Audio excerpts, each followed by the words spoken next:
You know the term queen bee, right? It brings up these images of ultimate power and control, this single monarch ruling over thousands of loyal subjects.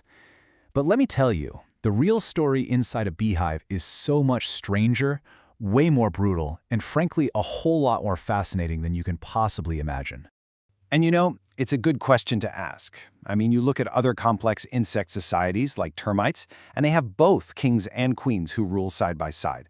So what's the deal with honeybees? Well, the answer is not simple. And to really get it, we first have to understand the kind of world this so-called queen actually lives in. So, before we even touch on the queen, let's talk about the life of one of her subjects, the average female worker bee. Just for a second, imagine this is you. Your entire life is a 42-day, non-stop sprint of specialized work, all for the good of the colony. Your career path is laid out with, well, brutal efficiency. You start on day 1 as an undertaker, cleaning out the dead. By day 4, you're a nurse, feeding the babies. On day 12, you're promoted to builder, literally secreting wax from your own body to build the hive. Then it's on to guard duty, and finally, forager.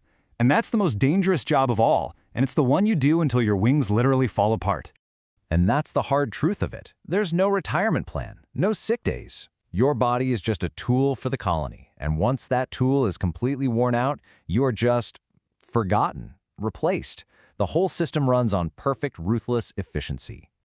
Okay, so compared to that, the queen must have it pretty good, right? Lounging around, being pampered.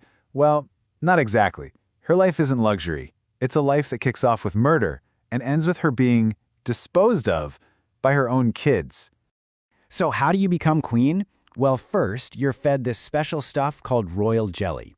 The second you crawl out of your cell, your first mission is to hunt down all your unborn queen sisters and sting them to death right in their cells. If another queen hatches at the same time, it's gladiator time, a fight to the death. After that, you've got the nuptial flight, where you mate with up to 20 males, the drones, whose reproductive organs literally explode inside you as they die and fall from the sky. After that one single violent flight, you go back to the hive and you will never mate again. And this is where that whole illusion of power just completely shatters. You don't make any rules, you don't boss anyone around. Your entire life is now dedicated to one relentless task. That's right. 2,000 eggs per day. Your whole existence just becomes being an egg-laying machine. The worker bees literally push you from cell to cell, they feed you, they clean you, all so you can just keep pumping out the next generation. You're a biological factory. You're essential, for sure, but you are not in charge. And your reign? It doesn't end when you say so. It ends when the workers decide it's over. If your egg laying slows down, they'll just raise a new queen, and then your own children will execute you. Sometimes by ganging up and literally cooking you alive with their body heat. Or, if the hive is doing too well, they'll force you on a diet, chase you out with half the colony, and raise a new queen to take your place anyway. And really, this just says it all. The second your output drops, you're no longer useful. You're just discarded. Your body is carried to the edge of the hive and dropped without a second thought. Which brings us all the way back to our original question.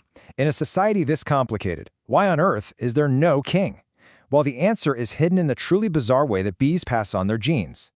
Okay, the genetics here are absolutely wild. A fertilized egg, that's one that gets genes from both the queen and a drone, it gets 2 sets of chromosomes, and it develops into a female. But an unfertilized egg, which only gets 1 set of chromosomes from the queen, that develops into a male.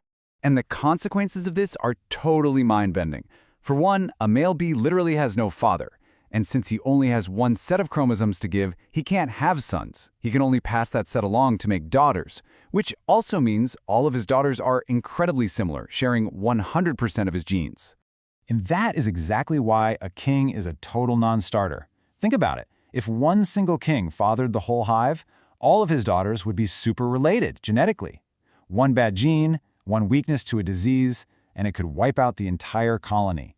So the queen mates with lots of drones, specifically to create genetic diversity. That's the key to the hive's survival. But okay, let's play with this for a second. What if the whole system were flipped? What if it took 2 sets of chromosomes to make a male and only 1 to make a female? Could we finally get a king then?